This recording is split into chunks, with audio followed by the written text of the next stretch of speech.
Hi everyone, it's Donnie Lowy at Closeoutexplosion.com. I hope you're having an amazing day today. I'd like to discuss with you how to buy out a store. The process of buying out a store can seem complicated. It definitely requires a lot of effort and time, but it can be very worthwhile. It can be a very lucrative opportunity for the right wholesaler or retailer.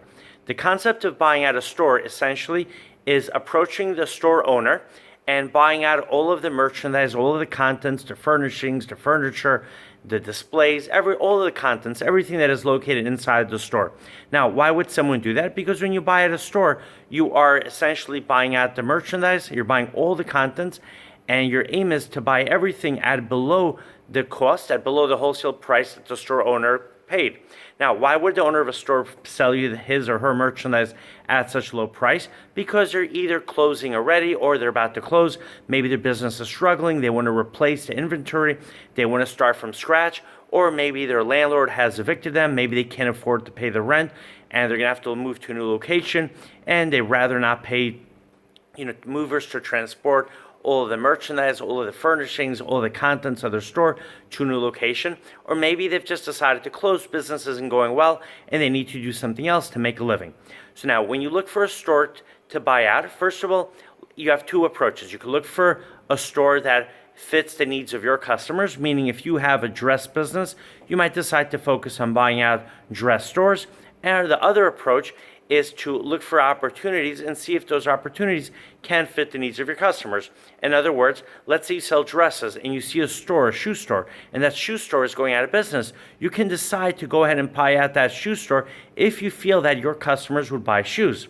Now, there's a different approach, and it's a completely different approach, and that is you simply look for the stores that are going out of business. You look for stores that you can potentially buy out, and then decide how you can sell that merchandise. Meaning, it doesn't have to be merchandise that is appropriate for your current customers. It could be merchandise that you feel that you can sell elsewhere. Now, I definitely recommend that before you buy out a store, that you make sure that you do have an opportunity, that you have the potential to sell that merchandise. So you want to explore any sales options that you have. You want to see if you do have sales channels that you can utilize to sell that merchandise. In other words, let's say you are about to buy out a shoe store and you're not familiar with the shoe business. So do your research. First of all, determine if those shoes can still be sold. You want to make sure you're not buying dead inventory. What I mean by that is, let's say there's a shoe store and that shoe store has been operating for the last 15, 20 years and their lease is up. The owner of the shoe store simply wants to retire, and she doesn't want to buy any more shoes, and she doesn't want to continue her business.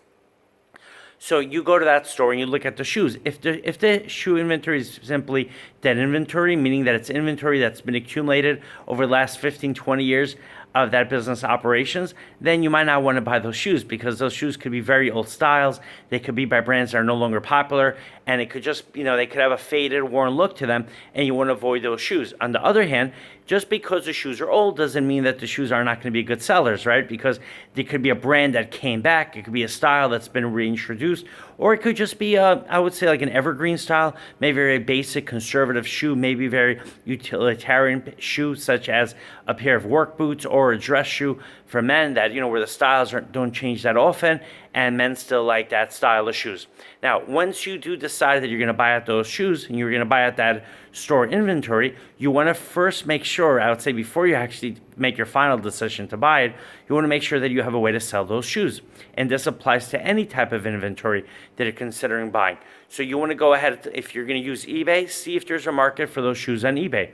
If you're going to sell on Amazon, see if you could sell those shoes either through their FBA program or their merchant fulfillment program where you actually fulfill the orders yourself. If you're going to set up your own website, see if there is a way for you to reach customers who would be interested in that inventory.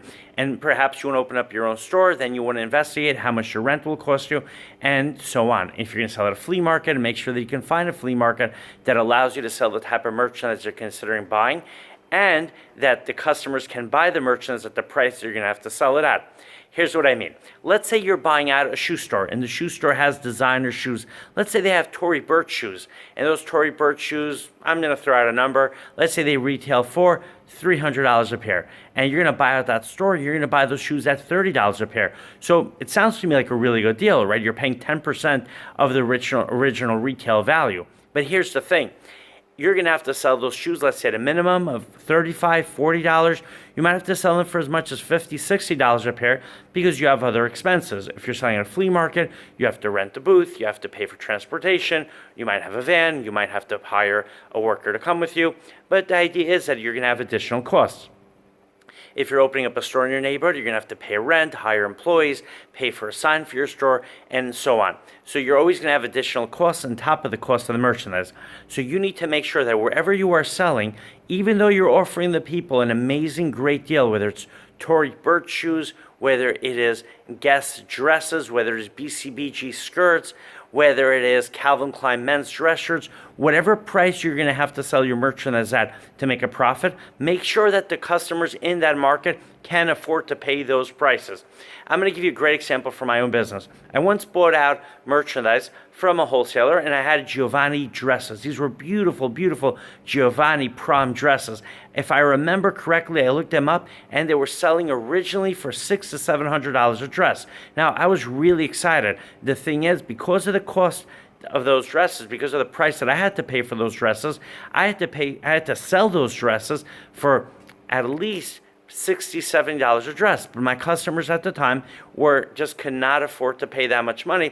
They had the money, but their customers, right, because I sell to stores, to boutiques, their customers were not looking to pay $100 or $200 for a dress. So I had to sell the dresses for the cost of what I paid for those dresses.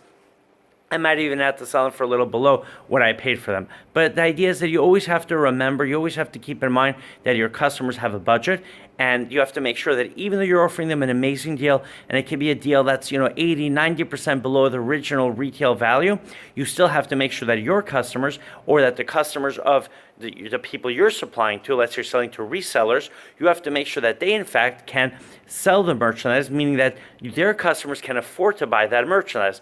And another thing also, which is a different thing, but it's very important. When buying at a store, you want to essentially make sure, right? You want to make sure that the store that you are buying out is giving you merchandise that is in demand, as we discussed earlier, in the market that you're going to be selling at. Because you might, let's say, find a really good deal of designer leather belts.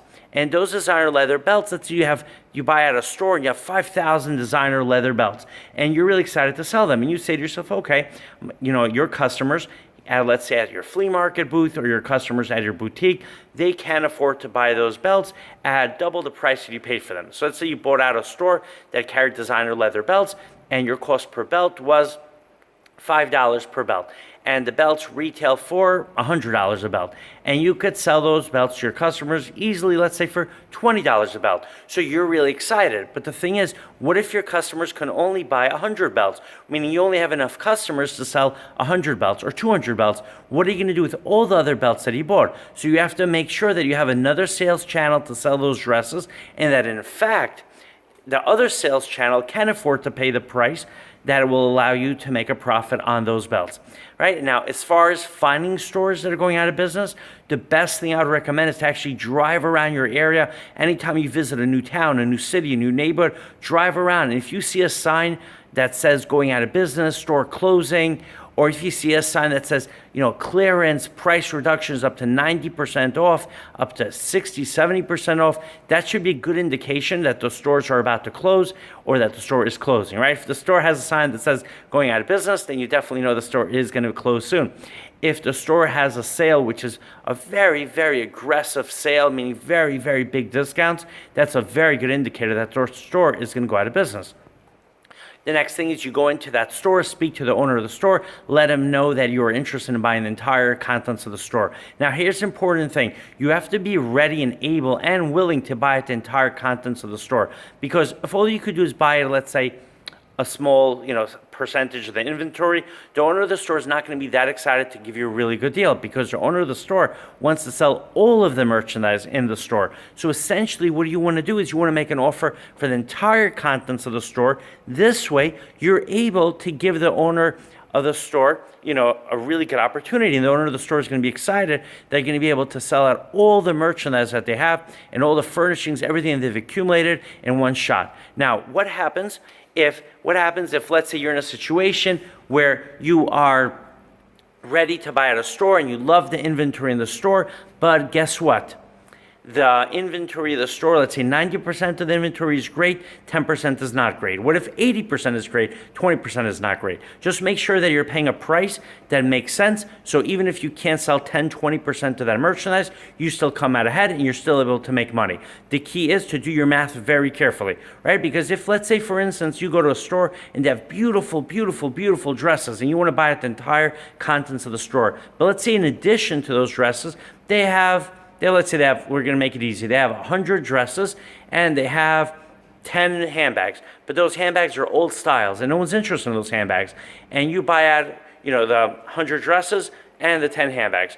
And your price, let's say your price per unit, you paid $20 on average for everything. So you just have to make sure that you can take the cost of the handbags, spread it onto the dresses, and still see that you're able to come out ahead. So let's say if 10% of the merchandise can be sold, it means that you've actually paid 10% more for the merchandise that you can sell. So if your average price point is $20, that's your average cost when you bought out the store. So your actual cost now is $22, 10% more. So just make sure that you can still sell the merchandise for a price over that price and still make money.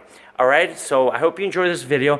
My website is closeoutexplosion.com. The next time you're in New York, you're welcome to visit my warehouse. Thank you so much for watching and have an amazing day.